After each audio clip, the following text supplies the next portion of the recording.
pushed their small boats into the water and joggers traced their usual routes along the seawall. A soft blanket of fog rolled in from the open ocean, floating low and giving the entire harbor an eerie, dreamlike atmosphere. From the main road above the shoreline, the massive Arclay Bridge rose out of the mist like a giant spine, carrying thousands of cars every hour. No one driving across it knew that this ordinary morning was about to become one of the most unforgettable days in the city's history. Far out in the harbor, the Ocean Majesty glided forward.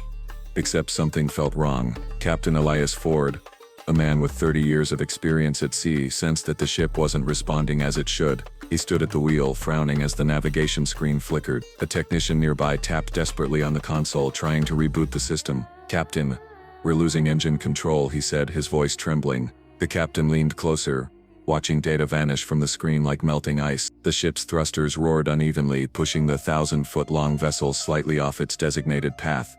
On the bridge above, commuters were frustrated with the heavy fog slowing traffic. Cars honked, brake lights glowed, and visibility dropped to almost zero. A young delivery driver rolled down his window and muttered, "Just my luck," as he crept forward. He didn't notice the deep tremor vibrating beneath the steel bridge, too faint for most to sense but impossible to ignore for those living by the water. Inside the harbor control tower, operator Mia Reyes scanned the radar. She blinked twice, thinking her screen was lagging. The Ocean Majesty's icon had jolted off its route. She zoomed in.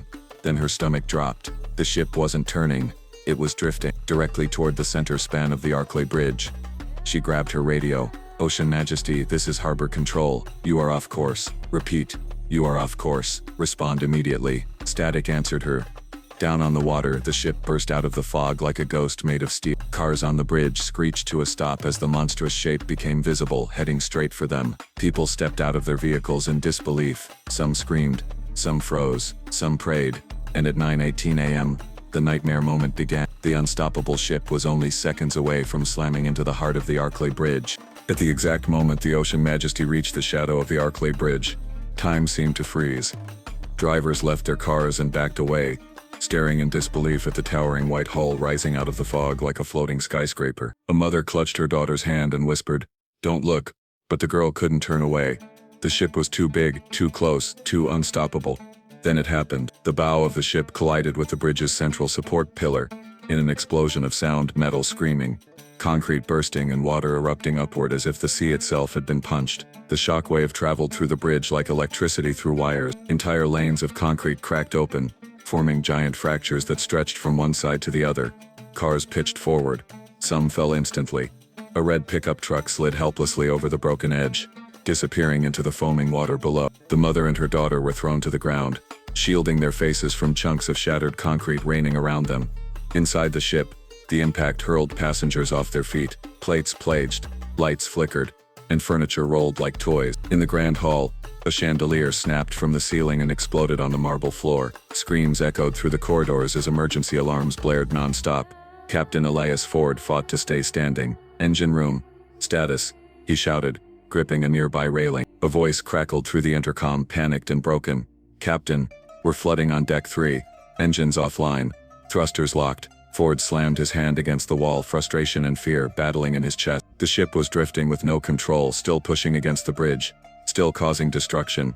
On the bridge itself, the central span finally gave way. With a deep, thunderous groan, the massive section sagged. Drivers screamed as it tore free and dropped toward the ocean in slow, catastrophic motion. A cargo truck split in half as the roadway beneath it disintegrated.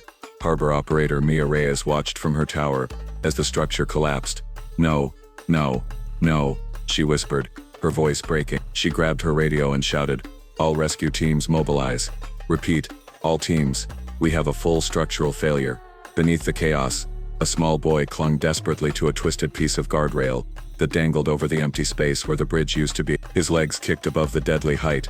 He cried out for someone, anyone, to save him. And aboard the ship, a young woman named Sarah Addison heard his voice through the roar and knew she couldn't just stand there. She would have to do the impossible. The air above the shattered bridge was thick with smoke, dust, and the sharp smell of metal torn apart. Sirens wailed from every direction as rescue boats, ambulances, and helicopters converged on the disaster zone like swarms of determined guardians. Pieces of concrete floated like giant gray icebergs drifting around the massive hull of the Ocean Majesty, which towered over the chaos like a wounded steel mountain. Sarah Addison, still soaked from her jump off the ship, pulled herself onto a cracked, half-sunken slab of the bridge. Her palms were scraped raw, her knees shaking from the impact. But she refused to stop. Somewhere above her, the terrified boy she had seen moments earlier was clinging to a twisted piece of guardrail that dangled dangerously over the water. "Hold on," she shouted, coughing as dust filled her throat. The boy's small voice trembled back. "Please don't leave me." Helicopters hovered overhead, but the wind from their rotors shook the already unstable debris. Rescue teams on boats yelled instructions, but they couldn't reach the boy from below.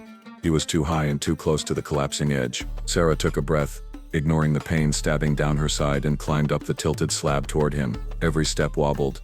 Every metal beam creaked. The remains of the bridge felt like a sleeping giant that could wake and crumble at any second. When she reached the bottom of the twisted railing, the boy's sneakers were slipping. "I'm going to help you," she said softly. "Look at me, not the water." He nodded, eyes full of tears, knuckles white as he gripped the broken metal. Suddenly, the entire railing screeched. In one horrifying moment, it snapped. The boy fell with a cry, but Sarah lunged forward, catching his wrist just before he plunged into the sea below. The weight nearly pulled her down too. Her fingers burned. Her shoulders screamed. But she held on. "I've got you," she whispered through clenched teeth. "I won't let go." With a final burst of strength, she dragged him onto the slab seconds before the rest of the railing collapsed into the water with a deafening splash. Rescue workers cheered from their boats, pushing closer. But danger was far from over. High above them, the Ocean Majesty was still drifting, its broken hull slowly grinding against the remains of the bridge. Engineers warned that if the ship continued sliding forward, it could topple another section of the structure and crush anyone still trapped below. And Captain Elias Ford was running out of time to stop it. The Ocean Majesty groaned like a wounded giant as Captain Elias Ford gritted his teeth and activated the last operational emergency thruster. The massive engine shuddered violently, sending vibrations through the entire hull. Sparks flew along exposed wiring. Alarms blared, and water began seeping into the lower decks. Every second counted. One wrong move, and the ship could smash into the dockyards, causing a catastrophe far greater than the bridge collapse. On the partially destroyed bridge, rescue teams scrambled over jagged steel and concrete, hauling survivors to safety. Sarah Addison, the young woman who had risked everything for the trapped boy, clutched him tightly as they were lifted into a waiting lifeboat. His small body shook, tears streaming down his face, but she held him close, whispering over and over that he was safe now. Around them, chaos continued.